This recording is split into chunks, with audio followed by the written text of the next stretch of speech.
up, state campers? Darnell here with Chapter 2 of The Never Ending Story, Atreyu's Mission.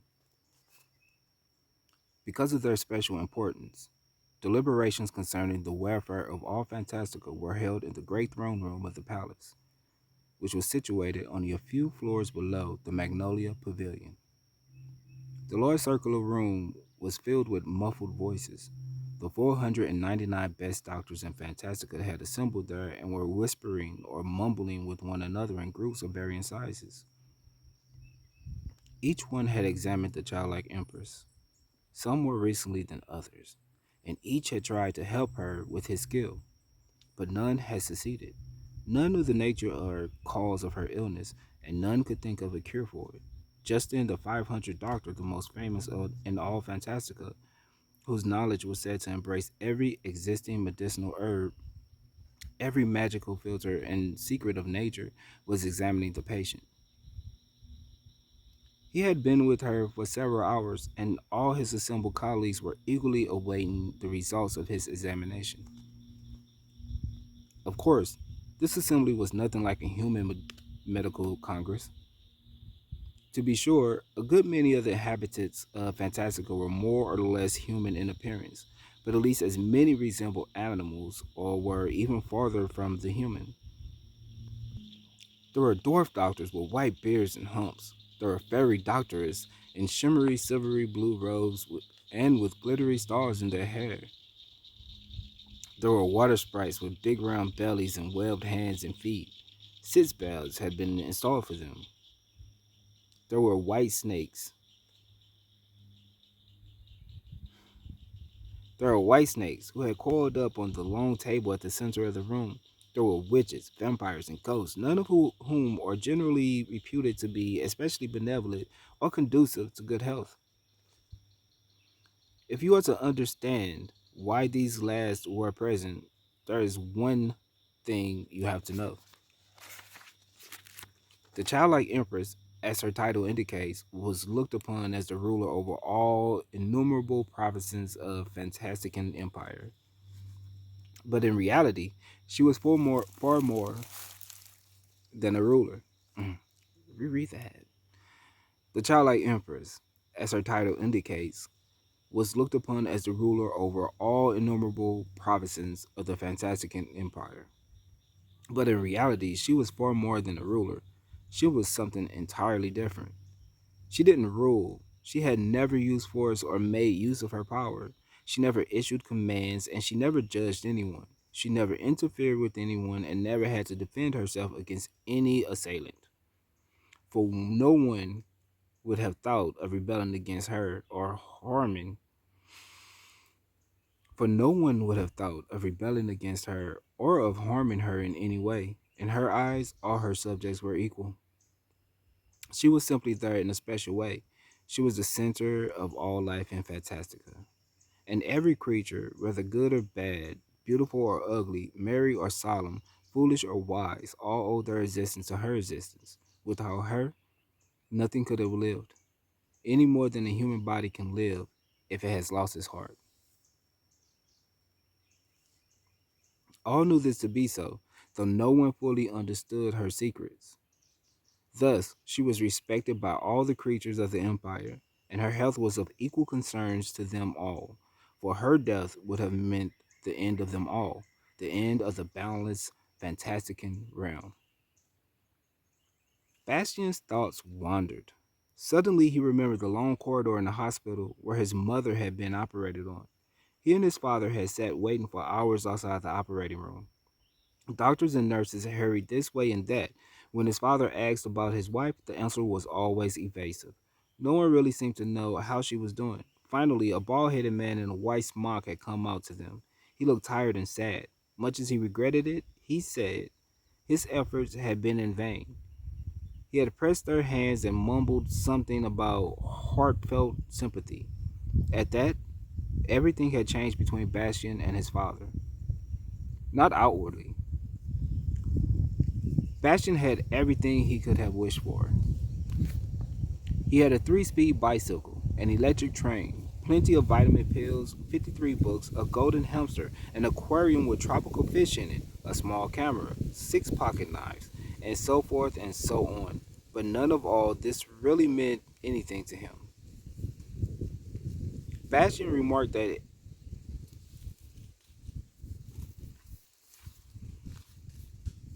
Bastian remembered that his father had often played with him in the past. He had even told him stories. No longer. He couldn't talk to his father anymore. There's an invisible wall around his father, and no one can get through to him. He never found fault, and he never praised. He never found fault, and he never praised. Even when Bastian was put back in school, his father hadn't said anything. He had only looked at him in his sad, absent way, and Bastian felt that as far as his father was concerned, he wasn't there at all. That was how his father usually made him feel. When they sat in front of the television screen in the evening, Bastian saw that his father wasn't even looking at it, that his thoughts were far away. Or when they both sat there with books, Bastian saw that his father wasn't reading at all. He'd been looking at the same page for hours and had forgotten to turn it. Bastian knew his father was sad. He himself had cried for many nights. Sometimes he had been so shaken by sobs that he had to vomit, but little by little it had passed. And after all, he was still there. Why didn't his father ever speak to him? Not about his mother, not about important things, but just for the feel of talking together. If only we knew, said a tall, thin fire sprite with a beard of red flames. If only we knew what her illness is. There's no fever, no swelling, no rash, no inflammation. She just seems to be fading away. No one knows why. As he spoke, little clouds of smoke came out of his mouth and formed figures. This time there were question marks. A bedraggled old raven, who looked like a potato with feathers stuck onto it every which way, answered in a croaking voice. He was a head cold and a sore throat specialist. She doesn't cough. She hasn't got a cold. Medically speaking, it's no disease at all. He adjusted the he adjusted the big spectacles on his beak and cast a challenging look around. One thing seems obvious, buzzed a scarab, a beetle, sometimes known as a pill roller. There is some mysterious connection between her illness and the terrible happenings these messengers from all Fantastica have been reporting. Oh, yes, scoffed an ink goblin. You see mysterious connections everywhere. My dear colleague, pleaded a hollow cheeked ghost in a long white gown. Let's not get personal. Such remarks are quite irrelevant, and please, lower your voices. Conversations of this kind were going on in every part of the throne room. It may seem strange that creatures of so many different kinds were able to communicate with one another, but nearly all the inhabitants of Fantastica, even the animals, knew at least two languages: their own, which they spoke only with members of their own species, and which no outsider understood, and the universal language known as High Fantastican. All Fantasticans used it, though some in a rather peculiar way. Suddenly, all fell silent, for the great double door had opened. In stepped Charon, the far famed master of the healer's art. He was what in older times had been called a centaur. He had the body of a man from the waist up and that of a horse from the waist down, and Charon was furthermore a black centaur. He hailed from a remote region far to the south, and his human half was the color of ebony.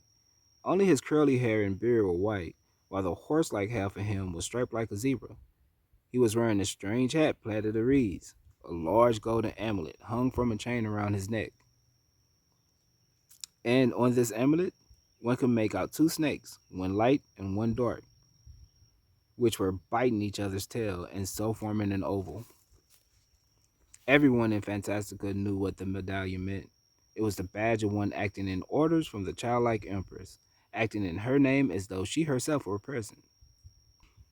It was said to give the bearer mysterious powers, though no one knew exactly what these powers were.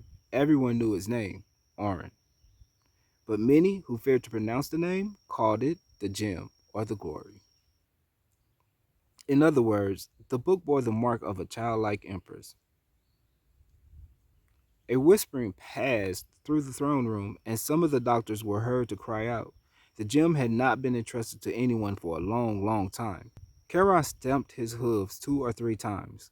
When the disorder subsided, he said in a deep voice, "Friends, don't be too upset. I shall only be wearing orange for a short time. I am merely a go-between. Soon I shall pass the gem on to one worthier." A breathless silence filled the room.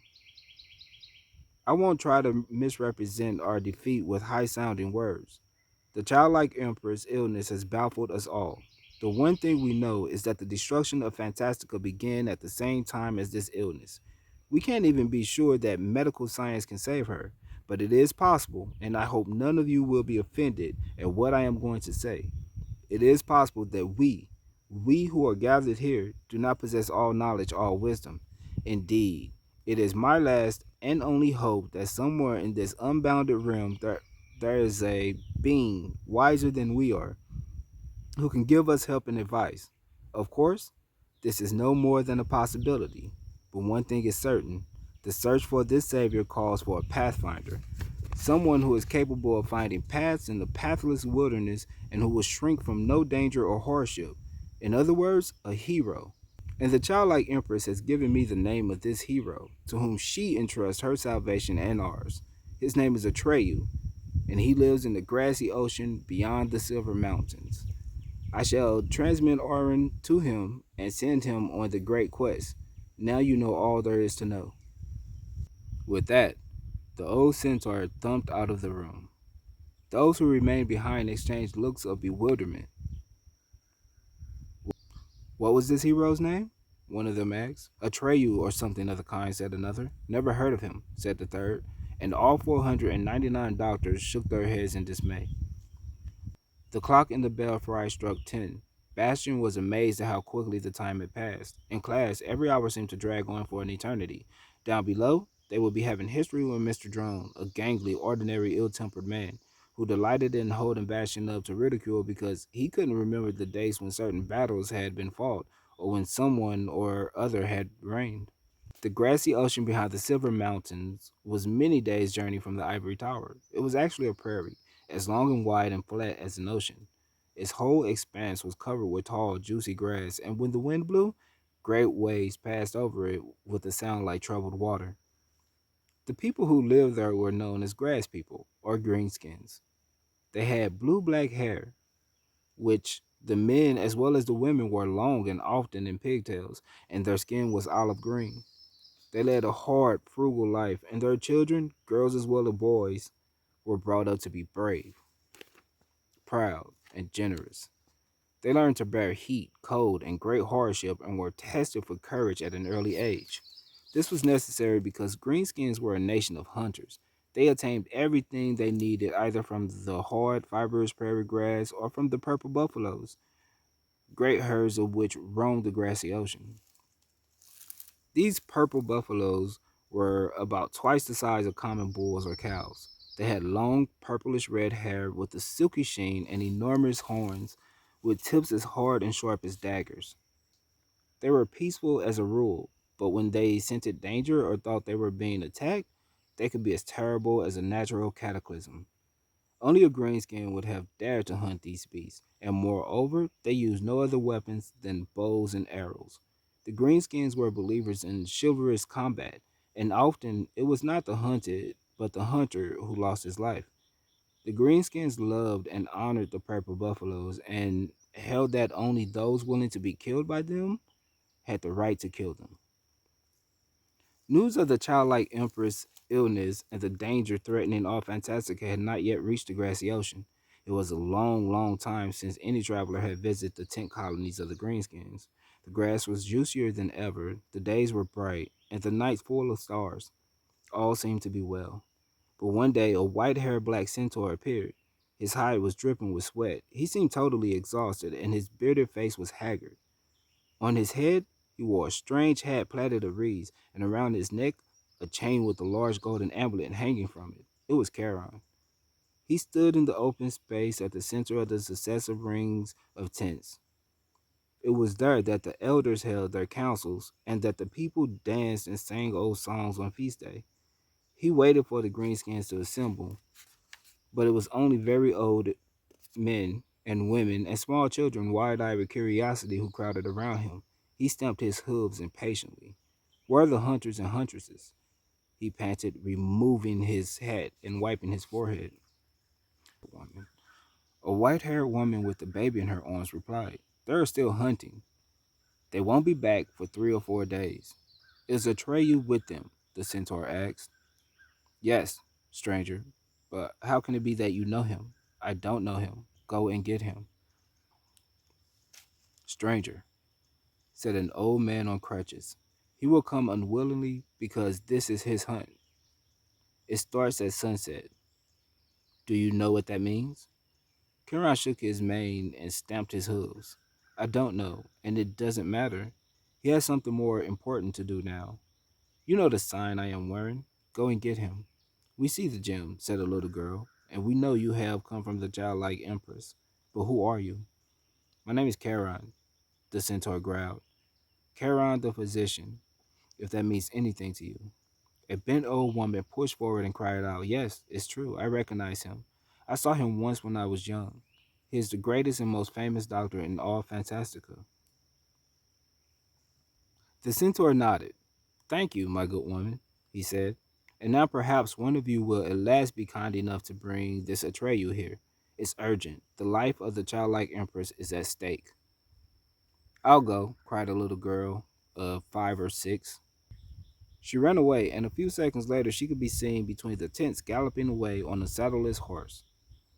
"Alas," Charon grumbled. Then he fell into a dead faint.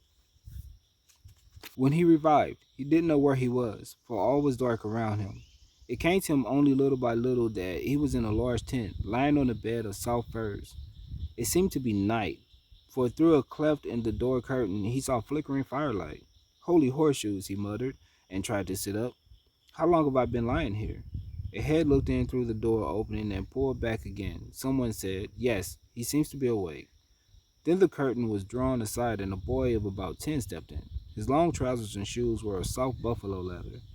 His body was bare from the waist up, but a long purple red cloak, evidently woven from buffalo hair, hung from his shoulders. His long blue black hair was gathered together and held back by leather thongs. A few simple white designs were painted on the olive green skin of his cheeks and forehead. His dark eyes flashed angrily at the intruder. Otherwise, his features betrayed no emotion of any kind. "What do you want of me, stranger?" he asked. "Why have you come to my tent? And why have you robbed me of my hunt? If I had killed the buffalo today, excuse me, if I had killed the big buffalo today, and my arrow was already fitted to my bowstring, I'd have been a hunter tomorrow. Now I have to wait a whole year. Why?" The old centaur stared at him in consternation. "Am I to take it," he asked, "that you are Atreyu?" "That's right, stranger. Isn't there someone else of the same name, a grown man, an experienced hunter?" "No, and I and no one else am Atreyu."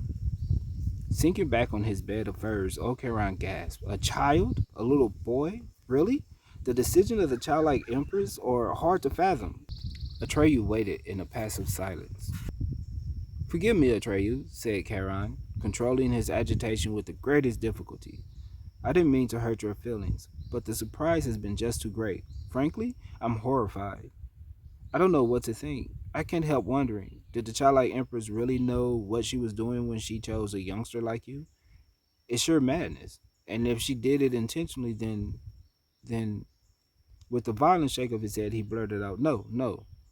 If I had known whom she was sending me to, I'd have refused to entrust you with the mission. I'd have refused." "What mission?" Atreyu asked. "It's monstrous," cried Charon indignantly.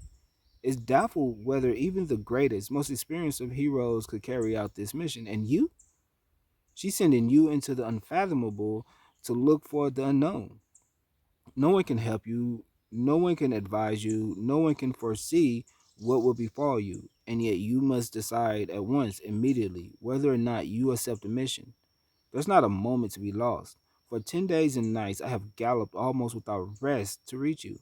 But now, I almost wish I hadn't got here. I'm very old. I'm at the end of my strength. Give me a drink of water, please." Brought a pitcher of fresh spring water. The centaur drank deeply. Then he wiped his beard and said somewhat more calmly, "Thank you. That was good. I feel better already. Listen to me, Atreyu. You don't have to accept this mission. The childlike empress leaves it entirely up to you. She never gives orders. I'll tell her how it is, and she'll find someone else. She can't have known you were a little boy. She must have got you mixed up with someone else. That's the only possible explanation. What is this mission?" Atreyu asked. "To find a cure for the childlike empress," the centaur answered, "and save Fantastica." "Is she sick?" Atreyu asked in amazement. Charon told him how it was with the childlike empress and what the messengers had reported from all parts of Fantastica. Atreyu asked many questions, and the centaur answered them to the best of his abilities. They talked far into the night, and the more Atreyu learned of the menace facing Fantastica, the more his face, which at first had been so impassive, expressed unveiled horror. "To think," he murmured finally with pale lips, "that I knew nothing about it." Charon cast a grave, anxious look at the boy from under his bushy white eyebrows. "Now you know the lie of the land," he said. "And now perhaps you understand why I was so upset when I first laid eyes on you. Still, it was you the childlike empress named. Go and find Atreyu," she said to me. "I put all my trust in him," she said. "Ask him if he's willing to attempt the great quest for me and for Fantastica. I don't know why she chose you. Maybe on the sorry. Maybe only a little boy like you can do whatever has to be done. I don't know, and I can't advise you." Atreyu sat there with bowed head and made no reply. He realized that this was a far greater task than his hunt. It was doubtful whether the greatest hunter and pathfinder could succeed. How then could he hope? "Well," the centaur asked, "will you?" Atreyu raised his head and looked at him. "I will," he said firmly. Charon nodded gravely. Then he took the chain with the golden amulet from his neck and put it around Atreyu's. "Arn gives you great power," he said solemnly, "but you must not make use of it. For the childlike empress herself never makes use of her power. Arn will protect you and guide you, but whatever comes your way, you must never interfere, because from this moment on, your own opinion ceases to count. For that same reason, you must go unarmed. You must let what happens, happen. Everything must be equal in your eyes, good and evil, beautiful and ugly, foolish and wise, just as it is in the eyes of the childlike empress. You may only search and inquire, never judge. Always remember that, Atreyu." "Orin," Atreyu repeated with awe, "I will be worthy of the glory. When should I start?" "Immediately," said Charon. "No one knows how long your great quest will be. Every hour may count. Even now, say goodbye to your parents and your brothers and sisters." "I have none," said Atreyu. "My parents were both killed by a buffalo soon after I was born." "Who brought you up?" "All the men and women together. That's why they call me Atreyu, which is our language means son of all." No one knew better than Bastian what that meant. Even though his father was still alive and Atreyu had neither father nor mother, to make up for it, Atreyu had been brought up by all of the men and women together and was the son of all. While Bastian had no one, he was really nobody's son. All the same, Bastian was glad to have his much in common with Atreyu, because otherwise he resembled him hardly at all, neither physically nor in courage and determination. Yet Bastian too was engaged in a great quest and didn't know where it would lead him or how it would end. "And in that case," said the old centaur, "you better go without saying goodbye. I'll stay here and explain." Atreyu's face became leaner and harder than ever. "Where should I begin?" he asked. "Everywhere and nowhere," said Charon. "From now on, you will be on your own, with no one to advise you, and that's how it will be until the end of the great quest, however it may end." Atreyu nodded. "Farewell, Charon." "Farewell, Atreyu, and much luck." The boy turned away and was leaving the tent when the centaur called him back, and they stood face to face. The old centaur put both hands on Atreyu's shoulder, looked him in the eye with a respectful smile, and said slowly, "I think I'm beginning to see why the childlike empress chose you, Atreyu." The boy lowered his head just a while, then he went out quickly. His horse, Artax, was standing outside the tent. He was small and spotted like a wild horse. His legs were short and stocky, but he was the fastest, most tireless runner far and wide. He was still saddled as Atreyu had ridden him back from the hunt. Artax, Atreyu whispered, patting his neck. We're going away, far, far away. No one knows if we shall ever come back. The horse nodded his head and gave a brief snort. Yes, master, he said. But what about your hunt? We're going on a much greater hunt, said Atreyu, swinging himself into the saddle. Wait, master, said the horse. You've forgotten your weapon. Are you going without your bow and arrow? Yes, Artax, said Atreyu. I have to go unarmed because I am bearing the gem. Hm, snorted the horse. And where are we going? Wherever you like, Artax, said Atreyu. From this moment on, we shall be on the great quest. With that, they galloped away and were swallowed up by the darkness. At the same time, in a different part of Fantastica, something happened which went completely unnoticed. Neither Atreyu nor Artax had the slightest inkling of it. On a remote night, Black Heath, the darkness condensed into a great shadowy form. It became so dense that even in that moonless, starless night, it came to look like a big black body. Its outlines were unclear, and it stood on four legs, and green fire glowed in the eyes of its huge, shaggy head. It lifted up its great snout and stood for a long while, sniffing the air. Then suddenly, it seemed to find the scent it was looking for, and a deep, triumphant growl issued from its throat. And off it ran through the starless night in long, soundless leaps. The clock in the belfry struck 11. From the downstairs corridors arose the shouts of children running out to the playground.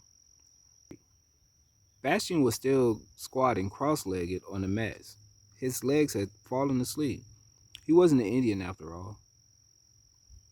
He stood up, took his sandwich and an apple out of his satchel, and paced the floor. He had pins and needles in his feet, which took some time to wake up. Then he climbed onto the horse and straddled it. He imagined he was Atreyu galloping through the night on Artak's back. He leaned forward and rested his head on his horse's neck. Gee, he cried. Run, Artax! Kee! Kee! Then he became frightened. It had been foolish of him to shout so loud. What if someone had heard him? He waited a while and listened, but all he heard was the intermingled shouts from the yard. Feeling rather foolish, he climbed down off the horse. Really, he was behaving like a small child. He unwrapped his sandwich and shined the apple on his trouser, but just as he was biting into it, he stopped himself. No, he said to himself aloud, I must carefully apportion my provisions. Who knows how long they will have to last me? With a heavy heart, he rewrapped his sandwich and returned it to his satchel, along with the apple. Then, with a sigh, he settled down on the mats and reached for the book. I hope you enjoyed chapter 2. Check out chapter 3 tomorrow night. Have a good night, stay campers. And